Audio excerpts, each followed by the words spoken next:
O imbróglio da antiga rodoviária da capital. Prefeitura afirma que prazo para comerciantes deixarem o local que tem problemas estruturais terminou hoje.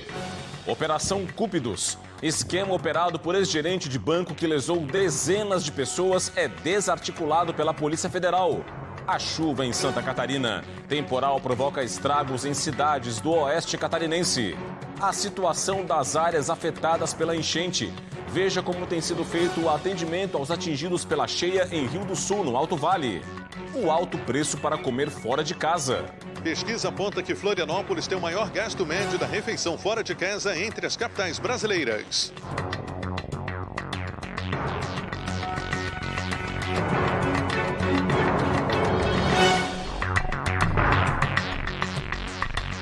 Olá, uma boa noite para você. O Band Cidade começa com o caso da cobrança de propina para a liberação de obras em Florianópolis. Você viu aqui no jornal recentemente. O repórter Ronaldo Penido tem informações ao vivo para a gente. Ronaldo, muito boa noite para você. A Justiça analisa a denúncia contra 5 envolvidos, é isso? Conta para a gente.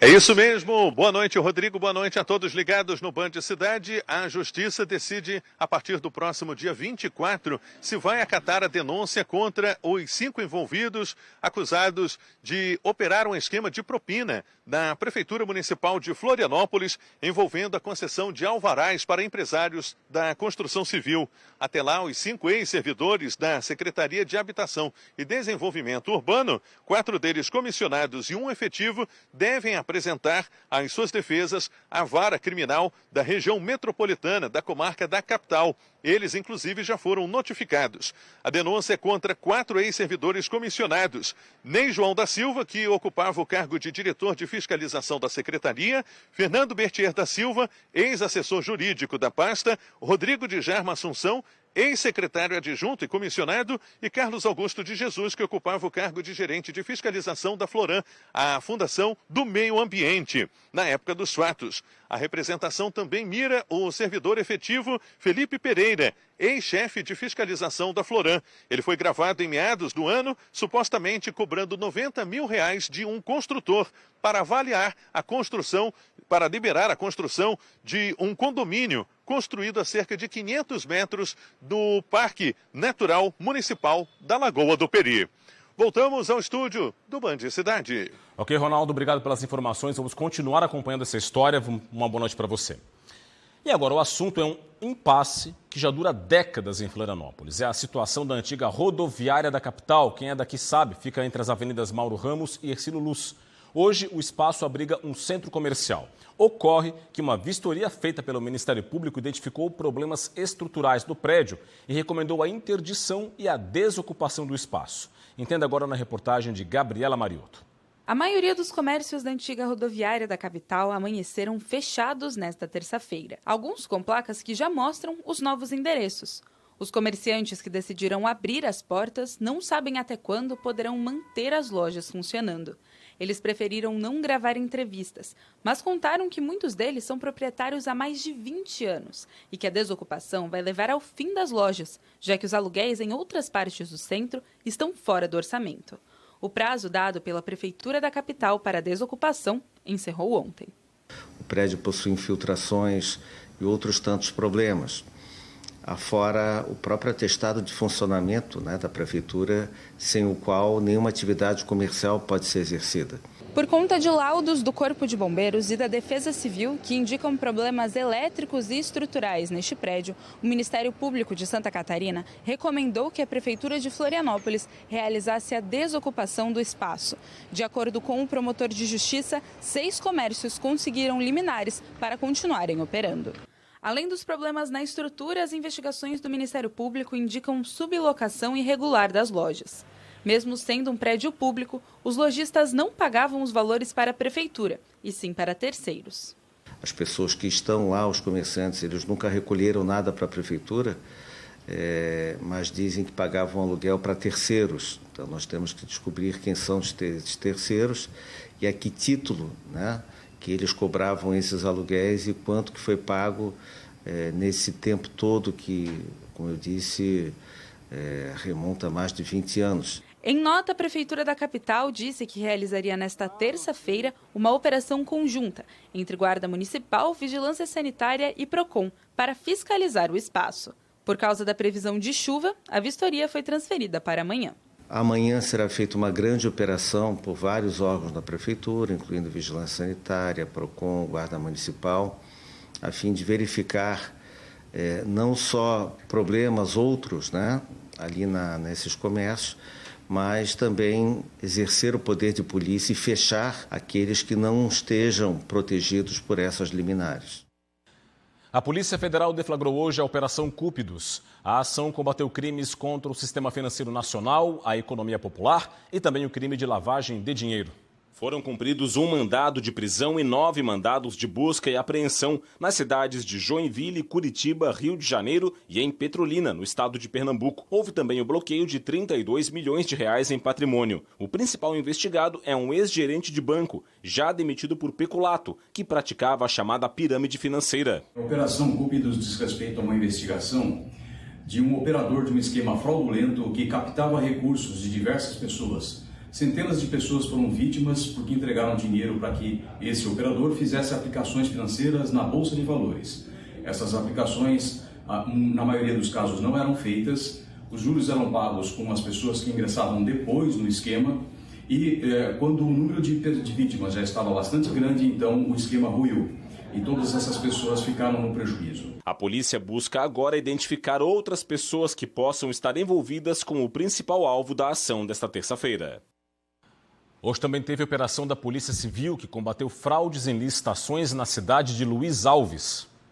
Segunda fase da Operação Aletheia cumpriu 3 mandados de busca e apreensão em Curitiba. Entre os alvos estão uma empresa de desenvolvimento de software e 2 dos sócios dela. Equipamentos de informática foram apreendidos. As investigações apuram a produção e a disseminação de um vídeo e vários prints falsos de conversas no WhatsApp usados para difamar e caluniar servidores municipais de Florianópolis. Os suspeitos são os sócios da empresa, que teriam contratado uma agência de publicidade e uma empresa de teste de segurança de informática de Curitiba para fazer uma campanha difamatória e caluniosa contra os servidores. Há indícios de que o objetivo era obter um contrato de alto valor entre a empresa investigada e a Prefeitura de Florianópolis, já que o atual estava em revisão e há ameaça de rescisão por parte da Prefeitura.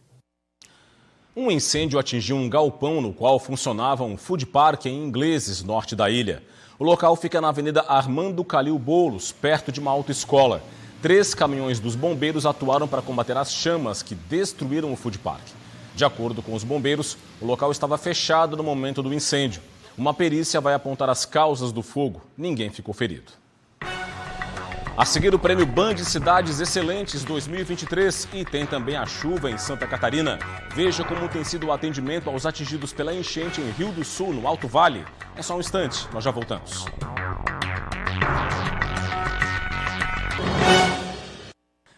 Estamos de volta com o Band Cidade para falar do prêmio Band Cidades Excelentes. O Grupo Bandeirantes e o Instituto Áquila reconhecem o talento da gestão pública nos municípios brasileiros.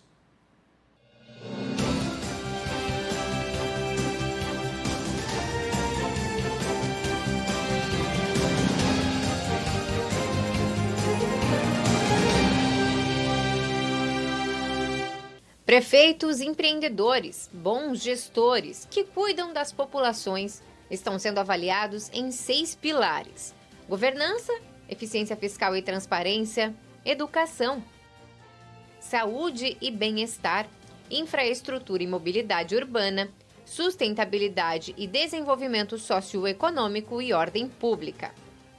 Uma das metas do pilar sustentabilidade é o acesso à água potável, o que reflete também em outros fatores, como saúde e qualidade de vida da população.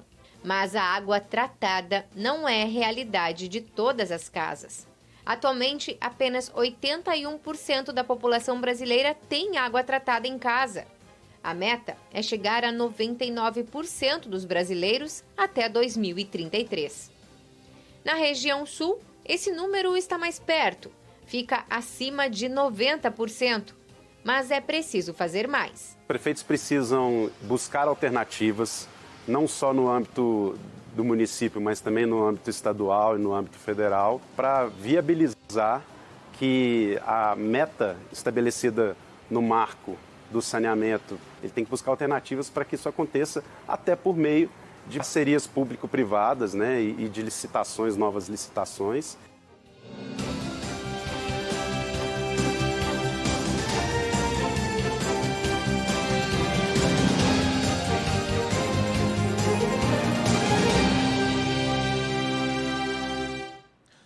O assunto agora é a chuva em Santa Catarina. No oeste do estado, cidades foram afetadas por um temporal. As informações agora com o repórter Rudinei Heinle. A previsão de temporal se confirmou, de acordo com o que já vinha sendo alertado pela Defesa Civil. Aqui no oeste do estado, diversos municípios foram afetados com destelhamentos, quedas de árvores e alagamentos. Ainda na noite de ontem, os bombeiros trabalharam por aproximadamente 3 horas para liberar a SC-283, que liga os municípios de Riqueza e Mondaí. Diversas árvores caíram sobre a pista em pontos distintos. Em Itá, as equipes realizaram o corte de pelo menos 15 árvores. Algumas delas estavam obstruindo a SC-154 em direção à Concórdia. Em Dionísio Cerqueira, os ventos fortes causaram o destelhamento de pelo menos 10 residências. O ponto mais crítico até o momento é em Chapecó, onde algumas escolas suspenderam as aulas por conta dos danos. Houve destelhamento em pelo menos 7 unidades, 4 delas estão fechadas. A orientação é para que os pais que puderem evitem levar os filhos para as escolas. O Corpo de Bombeiros confirmou ocorrências de destelhamentos e quedas de árvores em alguns bairros da cidade também. A Defesa Civil trabalha para atender a população. 8 casas foram atingidas com árvores que caíram sobre essas residências. As nossas equipes do CEINFRA estão trabalhando no corte e retirada dessas árvores. Mais de 55 mil unidades de residenciais ficaram sem energia elétrica. Então, as equipes da Celesc trabalharam intensamente para a manutenção da estrutura e aproximadamente 3 horas e meia conseguiram reintegrar todos, instalar todos novamente. Em São Carlos, o temporal derrubou árvores e estruturas. Uma pessoa ficou ferida e foi socorrida pelas equipes. Aqui em São Miguel do Oeste, a chuva é intensa, mas sem estragos por enquanto. A repórter Gabriela Mariotto conversou hoje com o secretário estadual de Defesa Civil e mostra agora como está a situação da chuva em Santa Catarina. Rodrigo, até o momento, 2 cidades aqui de Santa Catarina decretaram situação de calamidade pública, as cidades de Rio do Sul e Itaió, e 133 cidades estão em situação de emergência. Até o momento, 145 cidades já registraram alguma ocorrência desde o início das chuvas no dia 4 de outubro. A gente traz também os dados atualizados do número de mortos. São 6 óbitos registrados aqui no estado, esses últimos 2 na cidade de Três Barras e de Calmon. A gente está aqui na sede da Defesa Civil do estado. Vamos conversar agora com o Coronel Armando, secretário da Proteção e Defesa Civil. Coronel, para esses próximos dias, depois de tantas semanas de chuva e mais uma semana com bastante previsão, quais são os alertas que a gente tem que estar dando para a população neste momento? Bom, a gente busca proteger vidas. Então, todas as mortes que a gente tem tido, às vezes a pessoa ela poderia ter evitado. Não tem uma previsão que vamos deixar de conviver com essa chuva nesse mês de outubro. Então, hoje nós temos uma intensidade relativa, mas aumentando. Amanhã mais um pouco. E de quinta reduzindo até domingo, mas na outra semana deveremos ter período de chuva de novo. Então, fique sempre atento, nós estamos convivendo com um período difícil. Dentro do El Niño, mês de outubro, a previsão de continuidade. E é preciso ter atenção por parte das pessoas nas orientações que a gente passa, cumprimentar o trabalho da Defesa Civil, não só do Estado, dos órgãos de apoio, que nos apoiam, mas também a Defesa Civil dos municípios. E a gente segue as orientações do governador Jorge Melo no sentido de proteger as pessoas de Santa Catarina. Tá certo, Coronel. Muito obrigada. Então, fica aí o alerta, né? Principalmente para as pessoas que vivem em locais de risco, tanto de deslizamentos quanto de enchentes. Gabriela Mariotto para o Band Cidade. Famílias nos abrigos em Rio do Sul, no Alto Vale, têm recebido atendimento diferenciado nesse período de dificuldade. Aqui na cozinha da Obra Coping tem carne moída no cardápio do dia. Assim, bem temperadinha, de dar água na boca. Tudo é preparado em grande quantidade com os alimentos que são doados. 1.500 refeições saem daqui para os abrigos diariamente. São entregues no almoço e no jantar. É um trabalho que envolve muitas pessoas.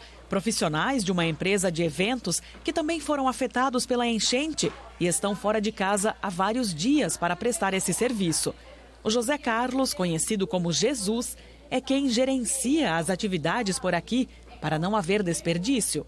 Por exemplo, hoje vamos colocar 2 carnes. Então a gente divide o peso e soma os 2 e a gente já tem amanhã, tanto o arroz como o macarrão. E a gente vai trocando ideia com as cozinheiras também, que são as top aqui. No final do dia, se você procurar, não acha sobra de comida. São cerca de 500 famílias nos abrigos de Rio do Sul hoje. Em torno de 1.500 pessoas que contam os dias para poderem voltar para casa. Enquanto isso não acontece, elas vão compartilhando o mesmo espaço nos abrigos e aprendendo a lidar com as diferenças. A assistência social do município monitora os abrigos. Cada um tem uma pessoa responsável, um servidor da prefeitura que auxilia nas demandas. E o que tem feito muita diferença é a ajuda dos voluntários. Essa enchente foi um pouco diferente das outras, né? A gente teve o voluntariado muito envolvido nesse processo, o que nos ajudou, né? E aliviou muito o nosso trabalho. E assim, com a ajuda que vem de todos os lados, os atingidos pela enchente enfrentam a dificuldade com um pouco mais de conforto.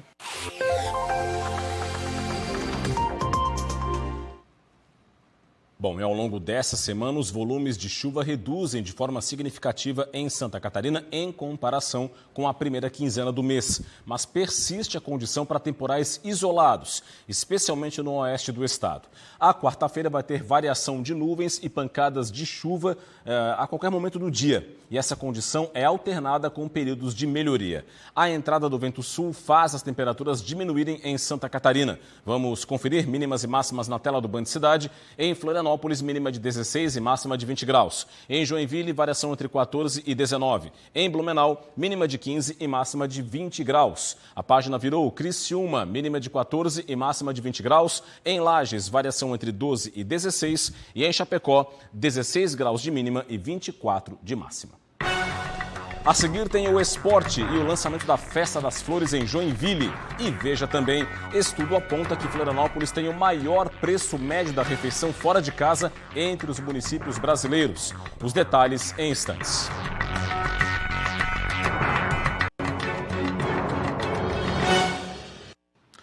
Estamos de volta. Florianópolis tem o maior preço médio da refeição fora de casa entre todas as capitais brasileiras.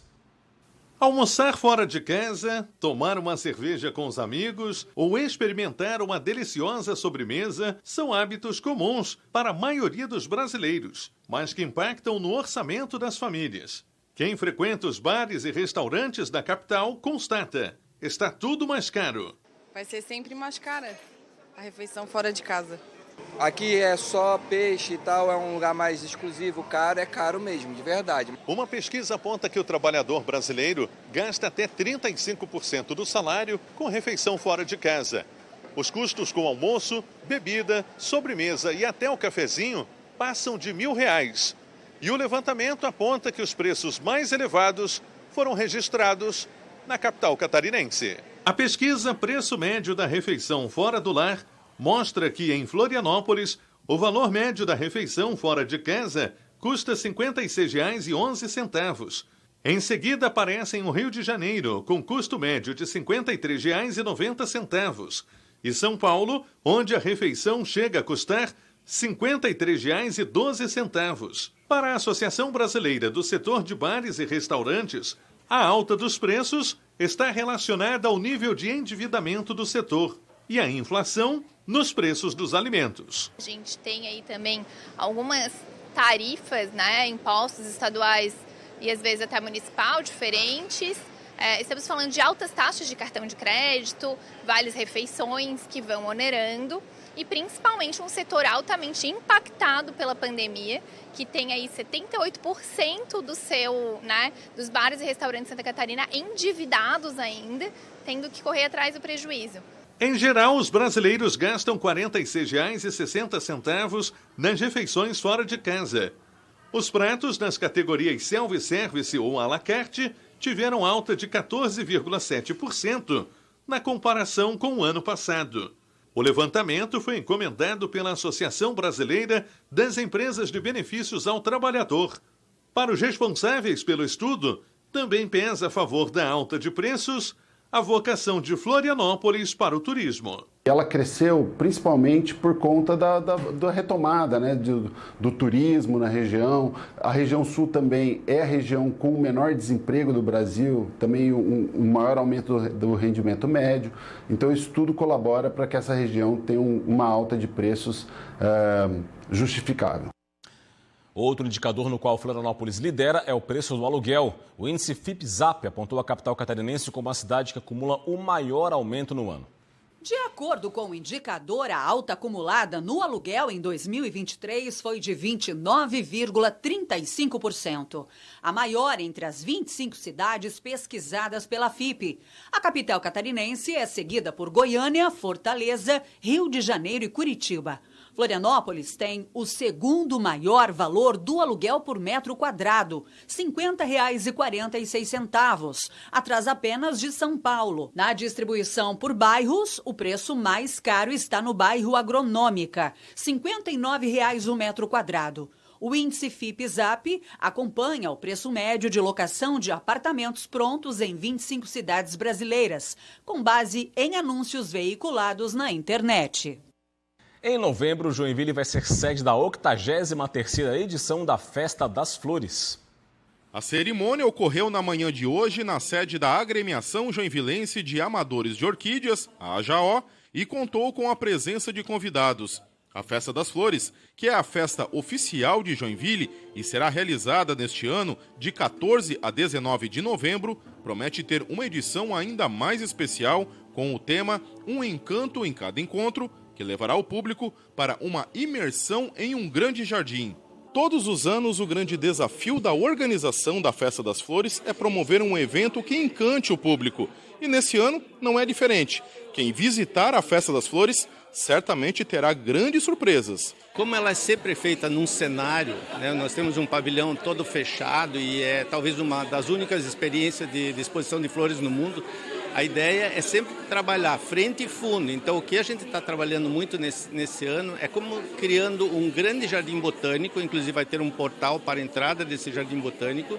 E depois você entra por um percurso sinuoso que você vai passando por várias experiências de vários tipos de plantas e biomas. Então, você passa pela floresta atlântica, passa por um mundo de orquídeas das lélias, passa pelas micro-orquídeas, depois você passa por quase que um túnel de bambu, né, para chegar num novo espaço. Toda a inspiração para a festa foi buscada na flor símbolo de Joinville e de Santa Catarina, a Laélia purpurata, e também na Mata Atlântica. Tudo isso para elaborar uma exposição exuberante e histórica. Haverá uma ampla programação cultural, com dança, música e artes em 2 palcos, o principal e o gastronômico, além, claro, de espaços temáticos. E é isso, ficamos por aqui. Vem aí o Jornal da Band. Para você, um forte abraço, muito obrigado pela audiência, boa noite e até amanhã. Tchau, tchau.